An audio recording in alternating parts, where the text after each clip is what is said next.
Sports ഉപകരണങ്ങളുടെ വിപുലമായ കളക്ഷനുകളും ഒപ്പം പാദരക്ഷകളുടെ പറുദീസയുമായി അന്ന ഫുട്വെയർ ആൻഡ് സ്പോർട്സ്.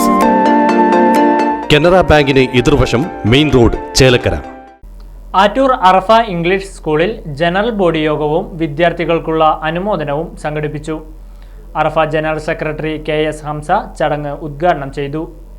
2024-25 അധ്യയന വർഷത്തെ PTA ജനറൽ ബോഡി യോഗവും 10+2 ബോർഡ് പരീക്ഷകളിൽ ഉന്നത വിജയം കരസ്ഥമാക്കിയ വിദ്യാർത്ഥികൾക്കുള്ള അനുമോദനവുമാണ് ആറ്റൂർ അറഫ ഇംഗ്ലീഷ് സ്കൂളിൽ വെച്ച് നടന്നത്.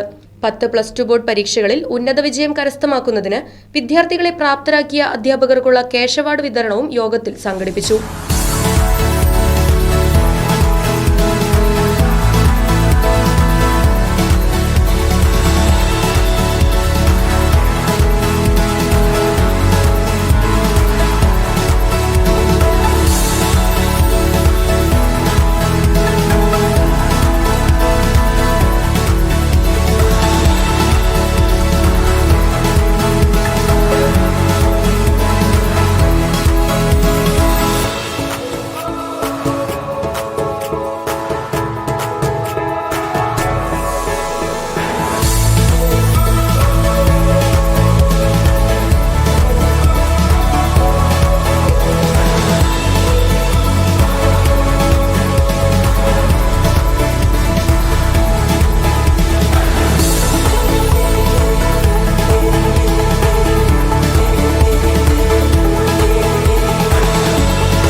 യോഗത്തിന്റെ ഉദ്ഘാടനം അറഫ ജനറൽ സെക്രട്ടറി KS ഹംസ നിർവഹിച്ചു.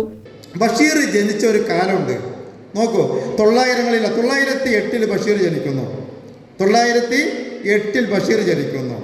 ആ 900-ലാണ് കുട്ടികൃഷ്ണമാരാർ ജനിക്കുന്നത്. 904-ലാണ് എടപ്പള്ളി ജനിക്കുന്നത്. 906-ലാണ് എടപ്പള്ളി ജനിക്കുന്നത്. 906-ൽ തന്നെയാണ് ഇടശ്ശേരി ജനിക്കുന്നത്. 912-ലാണ് ഉറൂബ് ജനിക്കുന്നത്. 903-ലാണ് MP പോൾ ജനിക്കുന്നത്. 904-ലാണ് മുണ്ടശ്ശേരി ജോസഫ് മുണ്ടശ്ശേരി ജനിക്കുന്നത്. ഇങ്ങനെ ഇവരൊക്കെ ജനിക്കുന്നത് അന്നത്തെ സാഹിത്യ ലോകത്തെ സാമ്രാട്ടുകൾ ഏകദേശം ജനിക്കുന്നത് 900-911 കാലത്തിലാണ്. ചങ്ങമ്പുഴ 911-ലാണ് കേട്ടോ ചങ്ങമ്പുഴ ജനിക്കുന്നത്. ചങ്ങമ്പുഴ ജനിച്ചത് എത്ര? 911. മരിച്ചതോ 948. എത്ര കൊല്ലം ജീവിച്ചു? 37 കൊല്ലം. ഒന്ന് അത്ഭുതം നോക്കി നോക്കൂ, 37 കൊല്ലമാണ് ചങ്ങമ്പുഴ. രമണൻ മറക്കാൻ കഴിയുമോ? ഇനി വേറെ രസമുണ്ട്. ചങ്ങമ്പുഴയുടെ ഒരു ഉറ്റ സുഹൃത്തുണ്ടല്ലോ, ആർക്കറിയാത്തത് പറയാമോ? ഇടപ്പള്ളി രാഘവൻപിള്ള.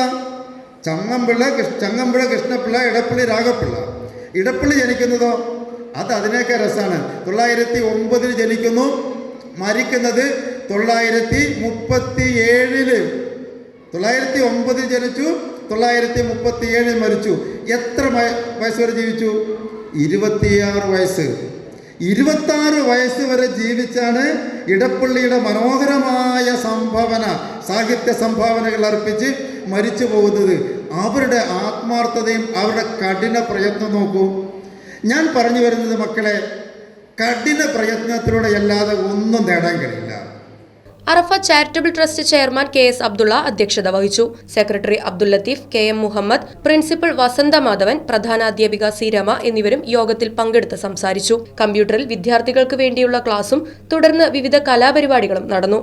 വിദ്യാർത്ഥികളും രക്ഷിതാക്കളുമടക്കം നിരവധി പേർ ചടങ്ങിൽ പങ്കെടുത്തു.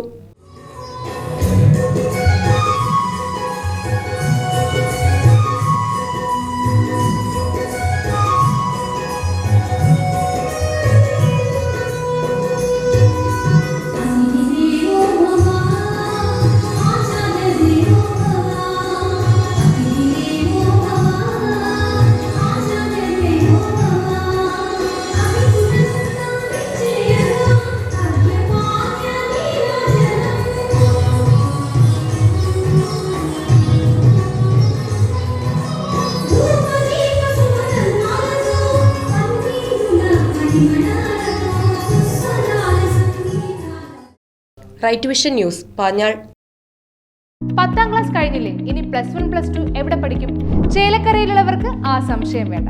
നമ്മുടെ ലിസ്യു കോളേജ് കഴിഞ്ഞ 3 പതിറ്റാണ്ടിൽ അധികമായി ചേലക്കരയുടെ വിദ്യാഭ്യാസ രംഗത്ത് തനതായ വ്യക്തിമുദ്ര പതിപ്പിച്ച് മുന്നേറുന്ന ലിസ്യു കോളേജ് 2024-25 വർഷത്തെ +1 +2 ബാച്ചുകളിലേക്കുള്ള അഡ്മിഷൻ ആരംഭിച്ചിരിക്കുന്നു. മികച്ച അച്ചടക്കം, കുറഞ്ഞ ഫീസ്, ഉയർന്ന വിജയസാധ്യത എന്നിവ ഞങ്ങൾ ഉറപ്പു നൽകുന്നു.